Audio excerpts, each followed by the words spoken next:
Hoje nós estamos chegando ao fim da exposição das 7 cartas do Apocalipse, as 7 igrejas do Apocalipse.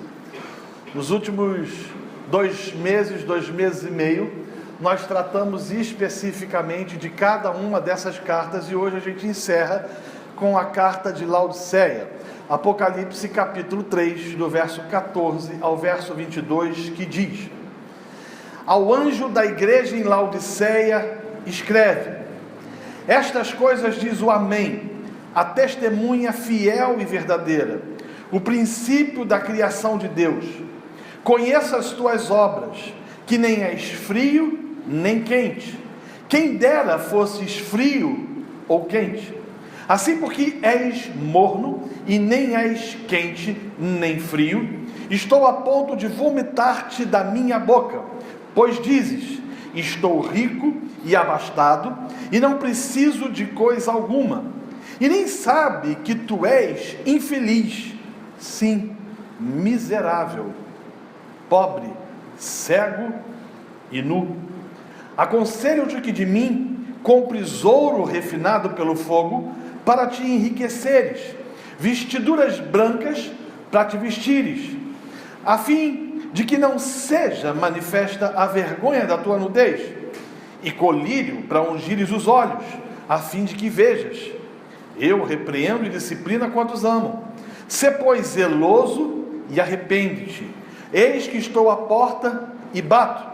Se alguém ouvir a minha voz e abrir a porta, entrarei em sua casa e cearei com ele, e ele comigo. Ao vencedor, dar-lhe-ei sentar-se comigo no meu trono, assim como também eu venci e me sentei com meu Pai no seu trono. Quem tem ouvidos, ouça o que o Espírito diz às igrejas. Oremos mais uma vez.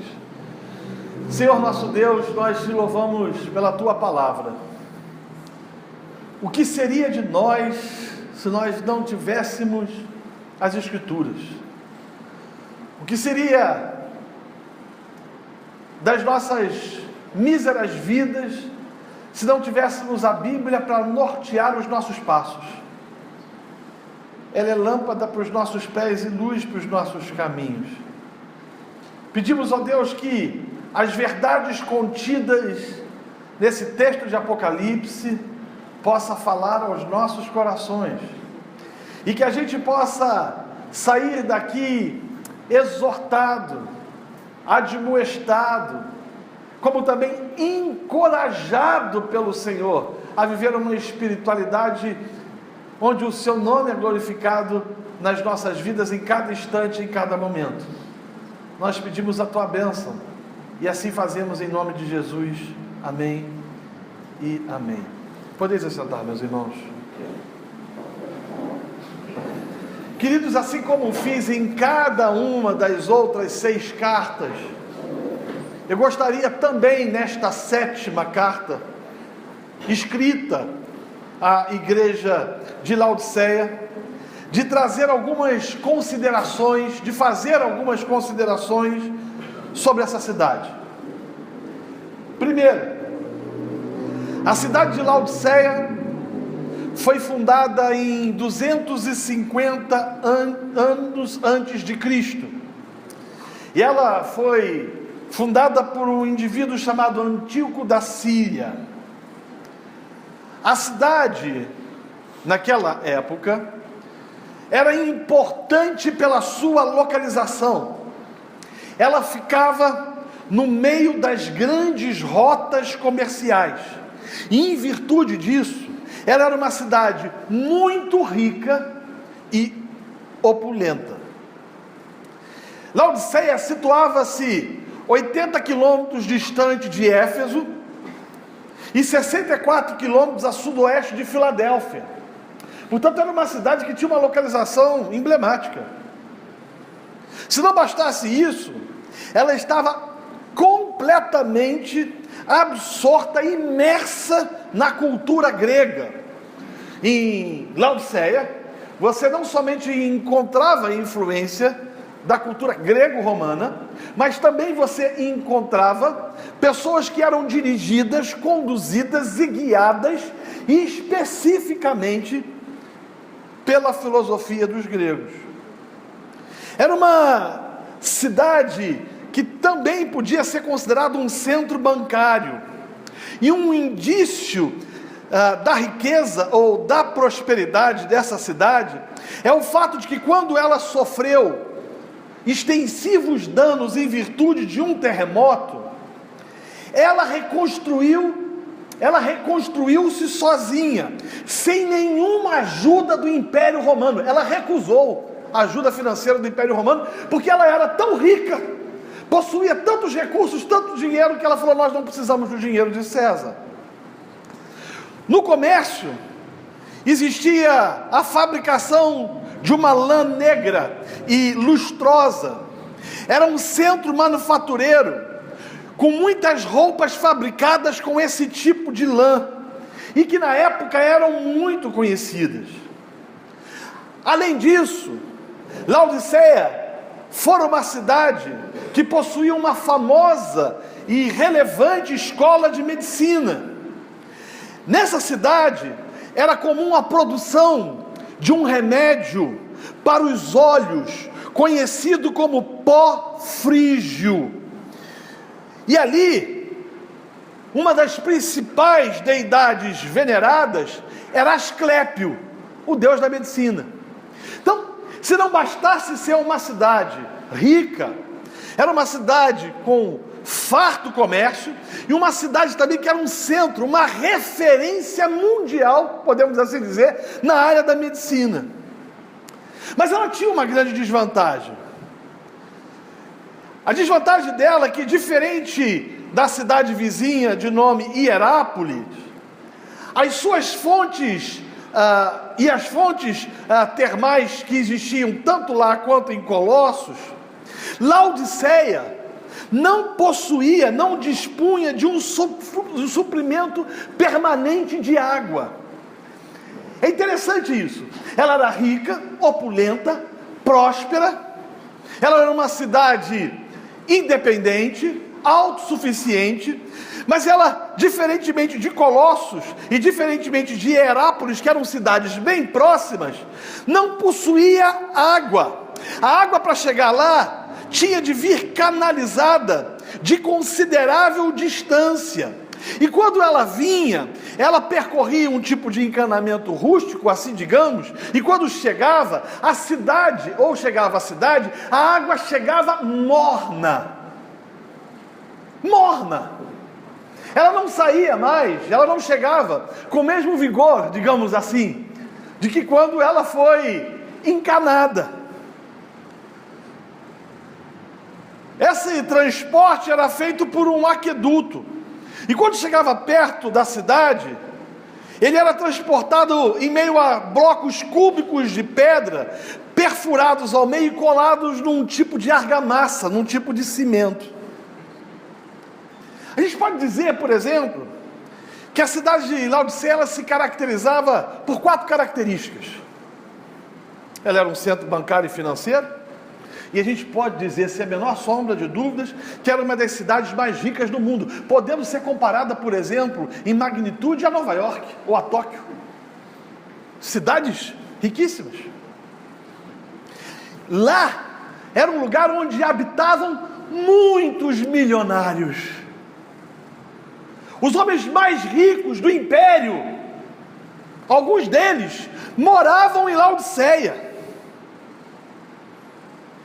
Ela também, como falei, era esse centro industrial de tecidos, o que levava os moradores de Laodiceia, daquela cidade, se sentirem orgulhosos pelas roupas que possuíam.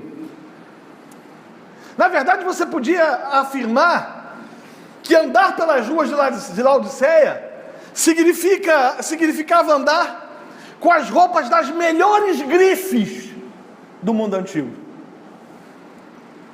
Com certeza lá ninguém vestia C&A, nem tampouco líder. Um centro médico que tinha, como falei, uma medicina famosíssima. Além desse tipo de pó que se usava para os olhos, ali também se fabricavam ungüentos milagrosos para os ouvidos, que ajudavam aqueles que tinham graves problemas de audição a terem as suas enfermidades solucionadas. Esse pó frígio que eu falei era usado para fabricar um tipo de colírio que aliviava as dores daqueles que tinham dificuldade de visão. Mas ela não tinha água. As águas de Colossos eram terapêuticas. As águas de Hierápolis faziam um enorme bem para a população. Mas as águas mornas de Laodiceia eram intragáveis. Ninguém conseguia beber. Beber as águas mornas de Laodiceia significava dizer que a possibilidade de regurgitar, para não falar uma palavra pior, seria possível a todos aqueles que dela bebessem. Agora, e a igreja? Como era a igreja de Laodiceia?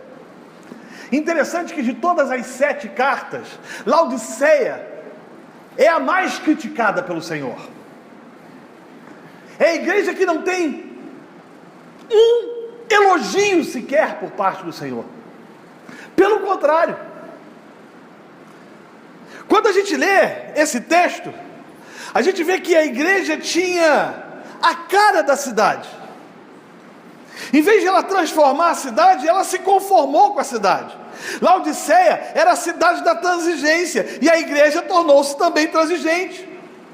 Em Laodiceia, os crentes eram frouxos, sem entusiasmo, débeis de caráter, sempre prontos a comprometerem-se com o mundo, descuidados. Eles pensavam, na verdade, que todos eles eram bons. Eles estavam satisfeitos com a sua vida espiritual. Eles estavam satisfeitos com o que tinham. Estavam satisfeitos com sua prosperidade. Eles eram orgulhosos por causa dos seus membros ricos, e a religião ou o cristianismo para eles não passava de um simples ou de uma simples simulação. Agora, qual foi o diagnóstico que Jesus fez dessa igreja? Eu não estou dizendo do diagnóstico que eu fiz, ou que você fez, ou que qualquer intérprete possa fazer. Mas qual foi o diagnóstico que Jesus fez dessa igreja? O que Jesus tinha, ou o que Jesus teve a dizer a respeito dela? Primeiro, no verso 15, Jesus identificou essa igreja com uma grave falta de fervor espiritual. O problema de Laodiceia não era teológico e nem moral, diferente das outras igrejas. Você não vê nessa carta o Senhor dizendo que eles devessem se preocupar, ou que eles tinham sido influenciados pelas doutrinas dos nicolaítas, por exemplo, como Éfeso foi. Você não vê a igreja de Laodiceia sendo confrontada pelo Senhor porque eles estavam absortos em todo tipo de pecado e promiscuidade sexual, como outras foram. Não há crítica do Senhor em relação a isso. Não havia heresias, falsos mestres daquela igreja, nem tampouco havia pecado de imoralidade ou qualquer outro tipo de equívoco na área da sexualidade. Nessa carta você não percebe que não há menção de hereges, não há menção de malfeitores, e eles também não sofrem nenhum tipo de perseguição, diferente de outras que foram perseguidos. Os de Laodiceia não. O que faltava a eles era o quê? Fervor espiritual. É por isso que o Senhor faz o contraponto com águas mornas de Laodiceia. No próprio verso 15, em segundo lugar, Jesus identifica, ele traz em outras palavras a ideia de que um crente morto é pior do que um crente frio. Agora, antes de eu tratar especificamente disso, deixa-me afirmar que quando eu falo de crente morto, ou crente frio, ou crente morno, eu não estou falando de crente que aderiu ao reteté, está para longe disso. Até porque, do ponto de vista da espiritualidade, o fato de termos uma ação mais mística, onde se grita mais, onde se fala mais, onde se exaspera mais, não significa dizer que se tem ou se não tem efetivamente fervor. O que o Senhor está querendo dizer é o seguinte, e Ele é claro em afirmar, Ele diz, olha, é melhor ser frio do que morno. E aí Ele faz a comparação, Ele faz a ligação, ou o link com as águas que vinham de outro lugar, pelo aqueduto que chegava lá já morna. E Ele dizia o seguinte, água morna quando se bebe, ela faz um mal enorme, e vocês estão fazendo um enorme mal, porque vocês são mornos. Era preferível que vocês fossem frios. Em outras palavras, é mais honroso ser um ateu declarado do que ser um membro incrédulo de uma igreja. A queixa de Jesus contra essa igreja era a hipocrisia deles. A queixa é que eles estavam na igreja, mas não tinham vida. Eles estavam na igreja, mas não amavam o Senhor e o seu reino acima de todas as coisas. Cristo para eles não era suficiente.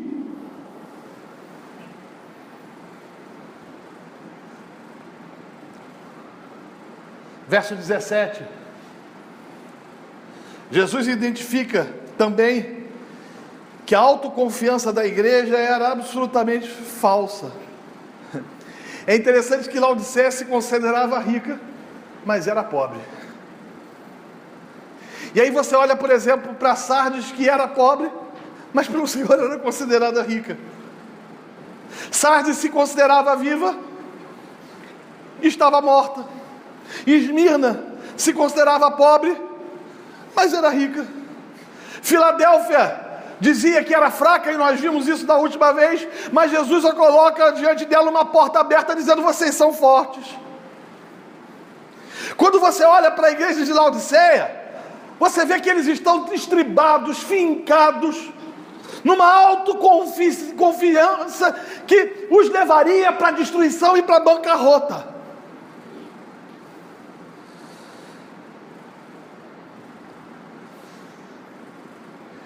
É interessante que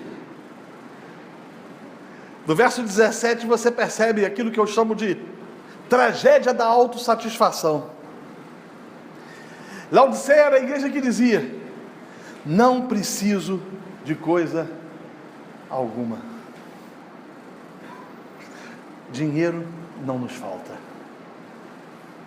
Quando a cidade foi destruída pelo terremoto e o imperador ofereceu recursos, eles disseram, nós não precisamos, nós temos.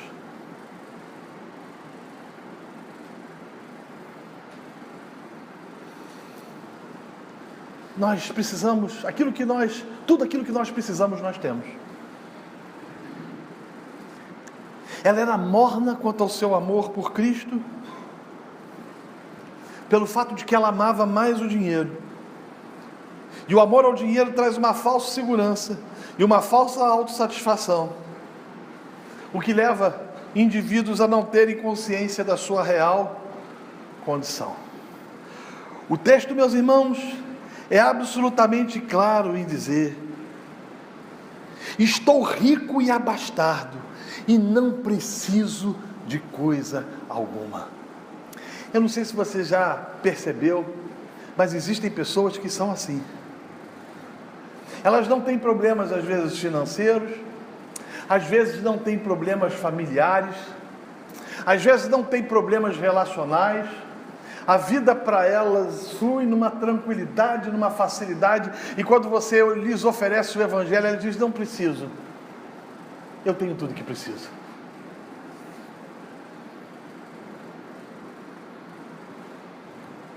Não há necessidade, eu tenho tudo que necessito.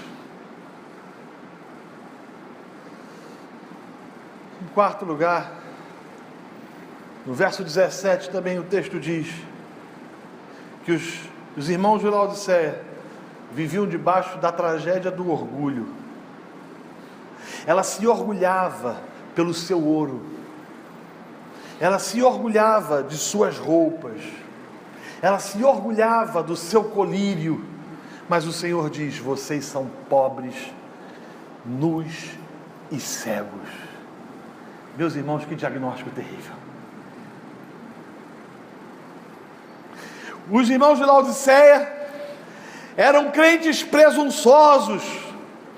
Eles achavam que não precisavam de nada. Eles eram ricos, frequentavam as altas rodas da sociedade, eram influentes na sociedade. Naquela cidade existia dinheiro para dar com pau. Naquela cidade existia os melhores hospitais, centros médicos dos mais famosos, que ajudavam os problemas a serem resolvidos e solucionados. Os laodicenses, eles eram orgulhosos. Eles estavam debaixo de uma epidemia terrível, e essa epidemia os corrompeu ao ponto deles terem se transformado em pessoas vaidosas.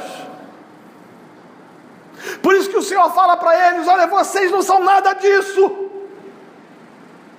Para piorar, eles achavam que estavam indo maravilhosamente bem em sua vida religiosa, mas era uma igreja sem vida, era uma igreja que não tinha fervor, era uma igreja que não derramava lágrimas diante do seu Senhor.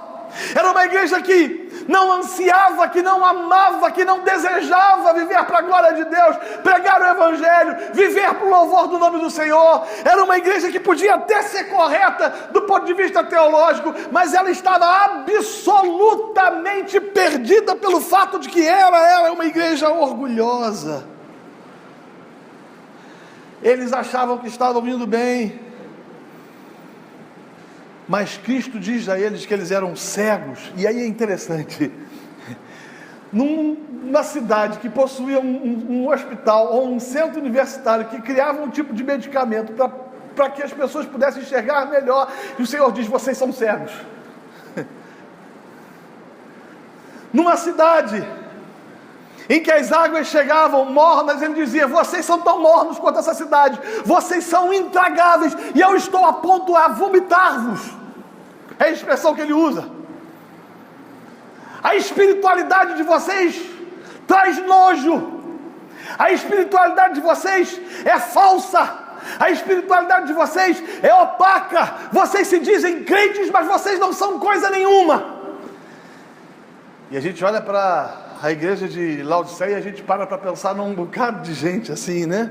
Não especificamente nomes, mas a gente para pensar em um bocado de gente da igreja evangélica brasileira que age dessa forma, que são frios, que desenvolvem uma espiritualidade orgulhosa, que acham que são autossuficientes. Eles achavam que estavam indo maravilhosamente bem em sua vida, mas o Cristo chega para eles e os acusa de cegos, mendigos e nus. E é interessante, mendigos apesar dos seus bancos, mendigos apesar de serem ricos. Jesus não é nada politicamente correto.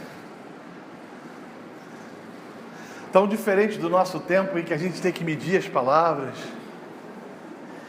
Eu acho tão interessante. Ontem eu estava em Manaus. Eu não sei quem já foi a Manaus, mas Manaus é uma cidade muito quente. É a boca do dragão. Pior do que Manaus, acho que só Boa Vista e Teresina.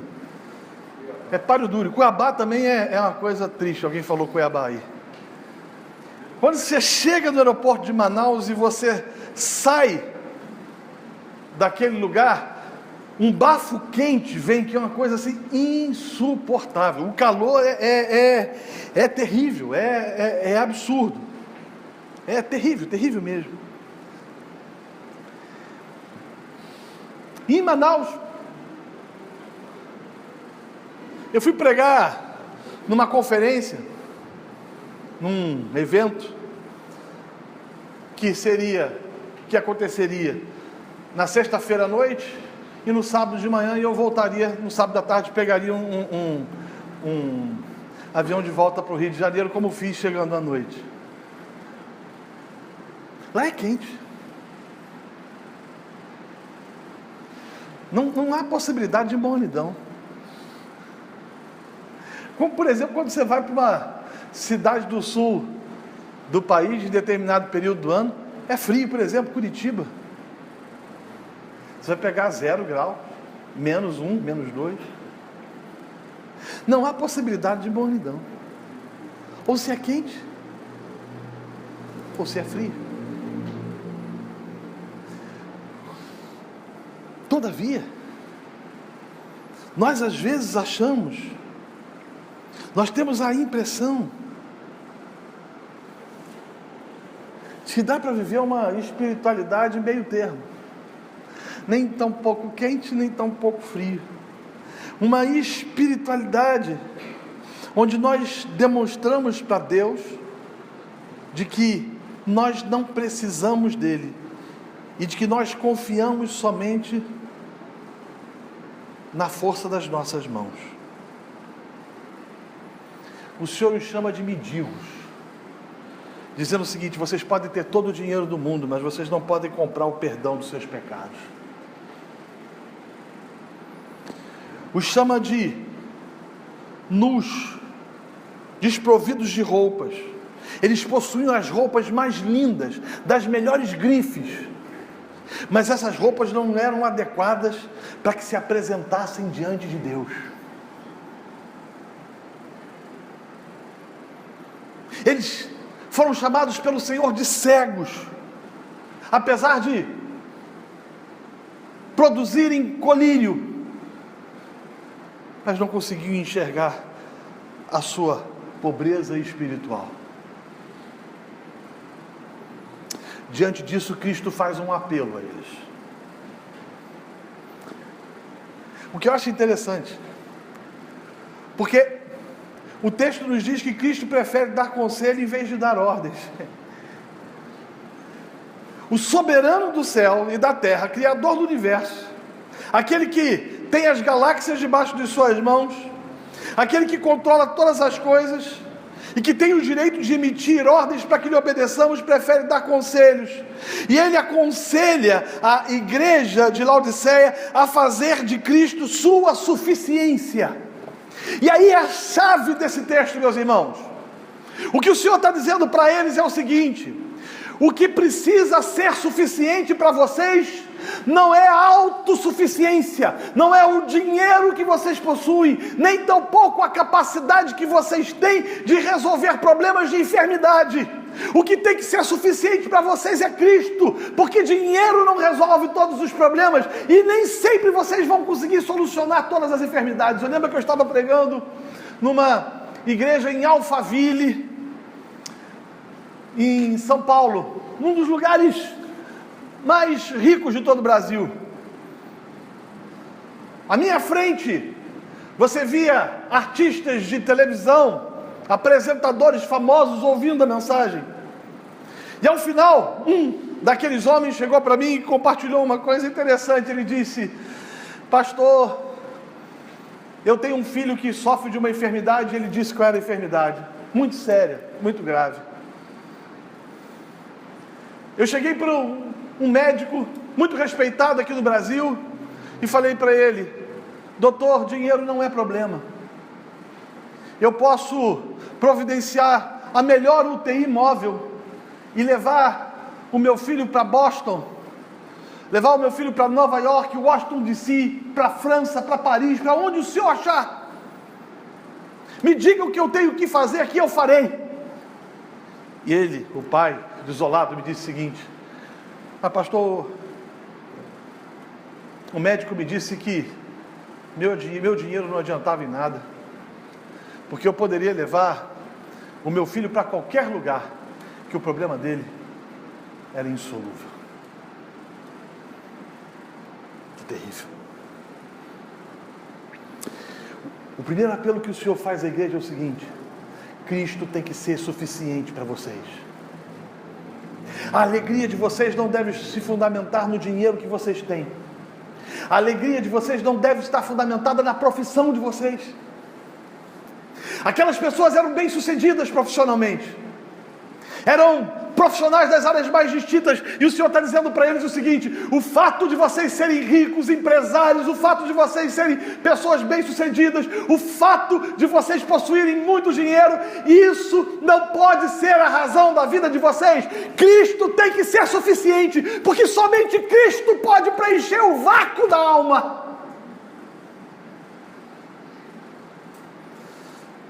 E aí Cristo faz algo, o Senhor faz algo com a igreja. No verso 19, Ele chama a igreja a uma mudança de vida. É como se o Senhor dissesse para eles o seguinte: olha, está tudo errado, se arrependam. Vocês estão investindo ou colocando a esperança de vocês em algo que não pode saciar as vossas almas, as vossas vidas. Está tudo errado. Arrependam-se, mudem de vida, mudem o seu comportamento. E o verso 20, o texto diz que o Senhor convida a igreja para a ceia, para uma grande comunhão. E é interessante que o texto é absolutamente claro em afirmar que o Senhor chega para eles e diz: olha, verso de número 20, ele diz: olha, eu repreendo e disciplino a quantos amo. Sê, pois, zeloso e arrependa-te. E eis que estou à porta e bato. Se alguém ouvir a minha voz e abrir a porta, entrarei em sua casa e cearei com ele. É como se o Senhor estivesse dizendo o seguinte para ele: eu quero chamar você para a ceia, para que você possa desfrutar do sacramento, ser abençoado pela minha santa presença, que é mais poderosa do que qualquer coisa. Esse verso bíblico que diz: eis que bato a porta, tem sido usado de muita forma, de forma equivocada por muitos irmãos, principalmente por alguns que acham que o homem, por sua própria vontade, sem que antes tenha sido convencido e regenerado pelo Espírito Santo, tem condições de responder à voz de Deus. Não, o texto diz: abre, bate a porta. O Senhor não vai violentar ninguém, Ele vai abrir a porta vai pedir que você abra a porta para que você possa aceitá-lo como Salvador. Não é isso que o texto quer dizer. O texto aqui não está tratando de incrédulos, o texto está tratando de crente.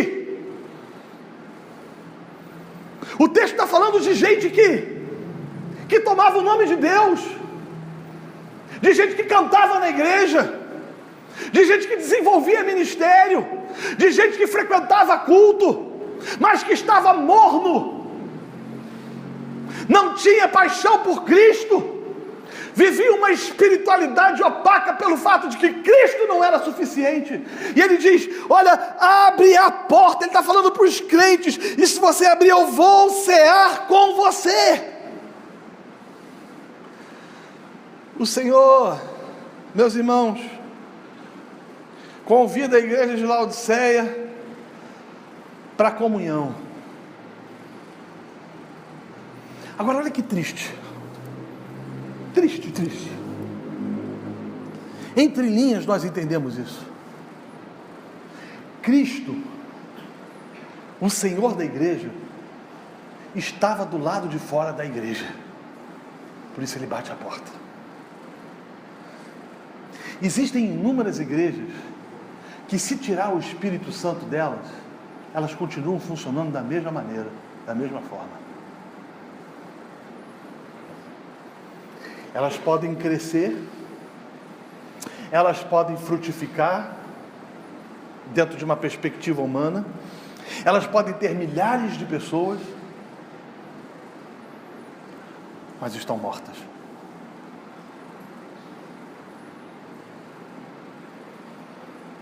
O Senhor está do lado de fora.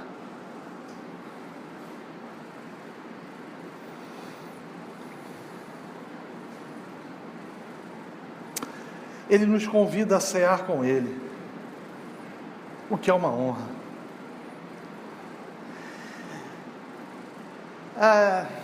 Eu fico pensando nos crentes de hoje que deixam de participar da ceia do Senhor. A ceia não é uma opção. O participar dos sacramentos para o crente não é uma opção de querer ou não querer. É uma ordem. A ceia, como dizia João Calvino, é um meio de graça. Há uma presença real. Os católicos romanos creem na transubstanciação. Eles creem que quando o pão e o cálice, eles são consagrados pelo sacerdote, o pão se transforma em corpo de Cristo. Então, portanto, você não pode mastigar a hóstia, porque senão você vai estar mastigando o corpo de Cristo. Os luteranos, eles creem na consubstanciação, que eles acreditam, onde eles acreditam que o pão não é o corpo de Cristo, mas o corpo de Cristo está sobre o pão. Mas os reformados entendem de forma diferente. Eles entendem que a ceia é um meio de graça e é uma presença real. Quando partimos o pão em nome de Jesus, Ele se faz presente no meio do seu povo e Ele abençoa o seu povo. Esse fenômeno dos desigrejados é um problema. O número de pessoas que dizem, eu não preciso ir à igreja porque eu sou igreja, é absurdo.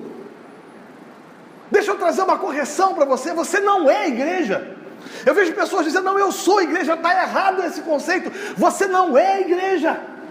Você pode ser templo do Espírito Santo, mas a igreja é a assembleia de todos os santos, é a comunhão santos, é aqueles que foram chamados para fora, que se reúnem no tempo, no espaço, e que para a glória de Deus celebram o nome de Jesus Cristo, participando dos sacramentos e ouvindo a palavra.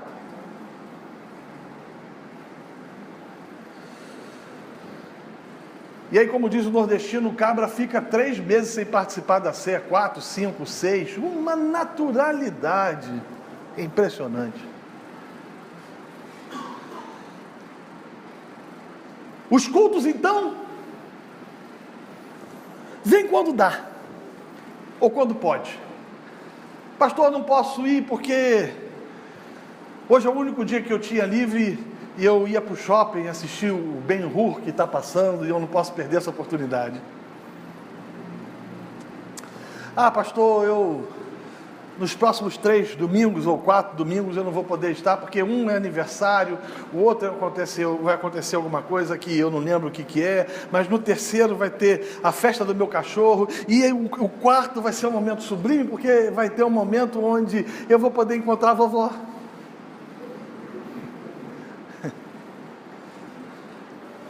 Cristo não é suficiente.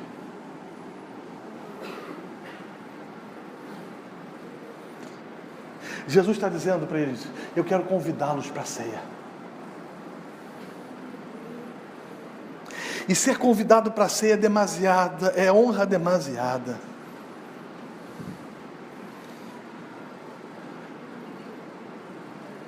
É quando nós abrimos a nossa alma diante do Senhor e dizemos a Ele, ó Deus, Tu és suficiente para nós. Vamos à aplicação do texto. Em primeiro lugar, o texto nos ensina a termos cuidado com o auto-engano. Preste atenção. O que é que você pensa de si mesmo? O coração do homem é enganoso. Às vezes a gente pensa a respeito da gente mesmo algumas coisas que não são verdadeiras.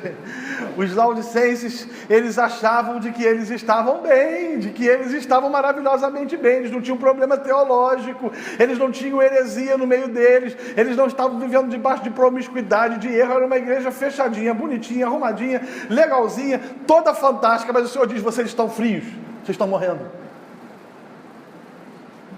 Nem sempre aquilo que a gente acha que a gente é, de fato a gente é. Agora talvez você esteja perguntando, como saber de fato aquilo que eu sou? Deixando que as Escrituras iluminem a sua alma. Quando nós lemos a palavra, quando nós estudamos a palavra, nós somos confrontados por ela. Ontem, quando eu voltava de Manaus, uma viagem de 4 horas, eu estava lendo um livro que trata sobre evangelização de muçulmanos, do Tabit, um livro publicado pela editora Fiel. E eu esqueci da hora. Eu acho que eu nunca tive um voo tão rápido, tão veloz, como o que eu estava, porque eu comecei a pensar nos pressupostos que os muçulmanos negam. Por exemplo, eles negam a doutrina da depravação total, eles acreditam em pecados menores e pecados maiores, eles acreditam que não há necessidade de pedir perdão a Deus através de Jesus Cristo. Aliás, eles nem acreditam que Jesus Cristo seja Deus. E aí, pensando nos conceitos, nos valores, aqueles princípios, lendo os versículos bíblicos, os textos começaram a saltar no meu coração, e aquilo me foi fazendo entender um pouco mais da beleza do Evangelho, e aquilo mexeu com a minha visão, e mexeu com o meu coração. Ou seja, quando você começa a permite que a palavra de Deus venha no seu coração, ela tira não somente a mornidão, mas como ela também te livra do auto-engano. Talvez você esteja morno. Você não falta culto de domingo, mas você está morno, está morrendo. Já não ora mais. Já não lê mais a Bíblia. Quando o esposo, a esposa, o pai, a mãe chama para ir para o culto, seja lá o que for, você faz cara de poucos amigos. Você está morrendo. Cuidado. Você pode achar que está no bom caminho, mas se de repente você está no caminho de morte. Há caminho que aos homens parece ser bom, mas no fim são caminhos de morte. Cuidado com o auto-engano. Segundo lugar, cuidado com a autossatisfação. Eles estavam satisfeitos consigo mesmos. Você podia dizer que tudo estava bom para os laodicenses. Muito dinheiro no bolso, saúde para dar e vender. Se bobear, até o time de futebol deles ganhava tudo.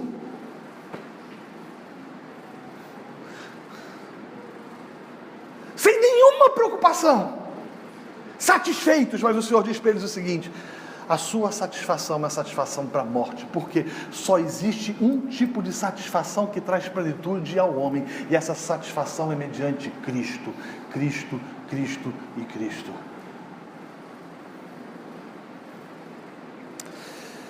Terceiro lugar, cuidado com a mornidão. Terrível isso. O texto diz que águas mornas, que as águas mornas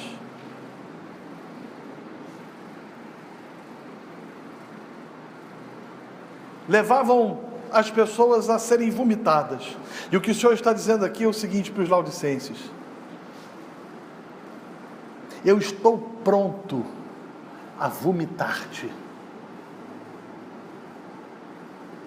Meus irmãos, eu não sei se isso te estremece, mas a mim sim.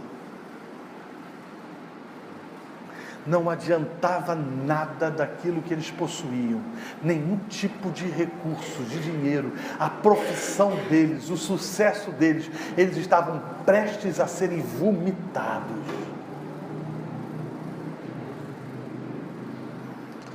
Porque eram mornos. Quarto lugar, ou quarta advertência, é cuidado com o orgulho. Sabe o que o Senhor faz com pessoas orgulhosas? Ele as abate. O orgulho precede, a soberba precede a queda. Sabe, aquele pessoal podia dizer o seguinte: não, eu estou bem, hein? Bom profissional, muito dinheiro, estou com a melhor biga do ano, comprei uma biga fantástica, né? As minhas roupas são espetaculares, olha só o vestidão que eu estou usando. As mulheres dizendo: bobagem, eu tenho 37 pés de sapato para usar por semana, né? Os meus cabelos são feitos nos melhores cabeleireiros de Laodiceia. Eu tenho muito dinheiro, muitos recursos, eu sou uma pessoa muito boa, muito benquista. Cuidado com o orgulho. quando a gente acha que é alguma coisa, e quando a gente se estriba nesse sentimento de que a gente é autossuficiente, de que a gente não precisa de Deus, Deus permite com que a gente seja confrontado pela sua graça, para que a ficha caia e que a gente se arrependa dos nossos pecados. Cuidado. Porque o povo é assim mesmo. É interessante que quando tudo está bem, o povo esquece Deus. Já viu isso? Já viu pessoas que chegam na igreja quando estão passando por uma situação difícil, quando a situação é resolvida, se pirulitam? Já viu gente assim, né? É assim, existem pessoas que quando está tudo bem, nem lembram de Deus, mas quando a giripoca pia, quando o bicho pega, como diz o ditado popular, as mesmas pessoas procuram pedindo oração. Eu já fiz mais de 100 casamentos, 100 cerimônias de casamento, com absoluta certeza. Existem alguns casais que eu fiz o casamento de muitos anos atrás, e eles são interessantes. Quando está tudo bem, você não ouve falar das pessoas, dos dito cujos. Mas quando a crise bate a porta, quem é a primeira pessoa que o miserável procura? Pastor, estou desesperado, me ajuda, pastor, aconteceu isso, aquilo, outro, olha, a situação está dessa forma, olha, eu perdi o emprego, né? Minha esposa não quer saber mais de mim, o meu filho está nessa situação, e aí de repente, tudo melhora, cadê o cabra? Some de novo. E aí a gente espera o cara voltar da próxima crise. Porque tem gente que é assim. São autossuficientes. O crente maduro entende que ele não pode ser autossuficiente. Ele depende de Deus em todos os momentos da vida. Ele entende que a prosperidade dele vem de Deus e que as dificuldades também vêm de Deus. Ele compreende que as lutas vêm de Deus e que as vitórias também vêm de Deus. E ele compreende que não pode ficar longe de Deus porque Cristo é suficiente para ele.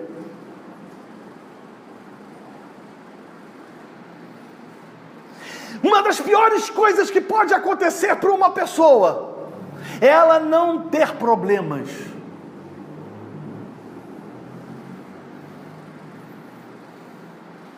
Não ter problemas. Porque a nossa natureza é horrível, é horrorosa.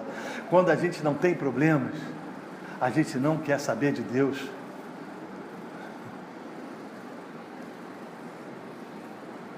Mas quando a gente precisa de um milagre, a gente dobra o joelho, a gente canta, a gente ora, a gente não falta culto. Cuidado. Cuidado. Em último lugar, nos arrependamos dos nossos pecados, que são muitos. Que são muitos. Outra coisa que acontece que quando a gente permite com que a Bíblia lance luz sobre as nossas trevas, é que nós descobrimos quão pecadores nós somos. A gente descobre nossas mazelas, nossos erros, nossas falhas. Mas quando a gente está longe das Escrituras e não permite com que a luz das Escrituras penetre nas nossas vidas, a gente fica arrogante, que nem aquele fariseu, né, que orou, falou assim: Senhor, eu não sou como esse publicano, eu oro, eu jejuo. Mas o publicano faz uma oração dizendo: ó Deus, ser propício a mim, pecador. Deixa eu dizer uma coisa para vocês, irmãos. O texto nos traz a seguinte lição: se você tem trabalho e você está sendo próspero no seu trabalho, é porque Deus está lhe prosperando. Se Deus está lhe abrindo portas profissionais, você está se realizando naquilo que você gosta de fazer, é porque Deus está proporcionando isso a você. se não lhe falta o pão nosso de cada dia, é porque Deus está lhe dando condições para isso.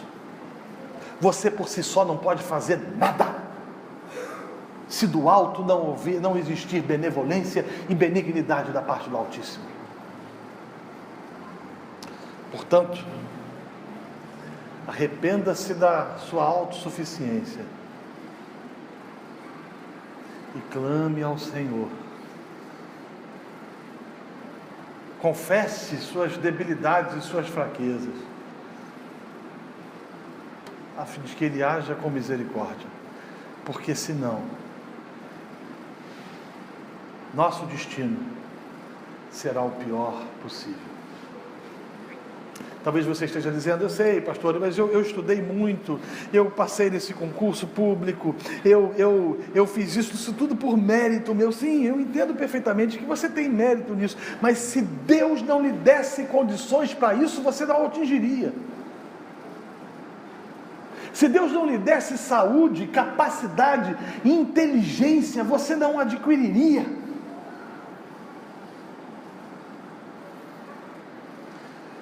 Tudo vem dele, por intermédio dele, para ele e para a glória dele. Resta-nos, portanto, sermos gratos e desenvolvemos uma espiritualidade quente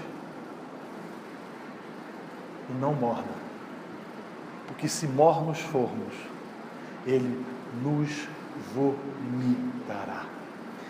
Que o Senhor nos ajude e que o Senhor tenha misericórdia das nossas vidas, em nome de Jesus. Vamos colocar de pé.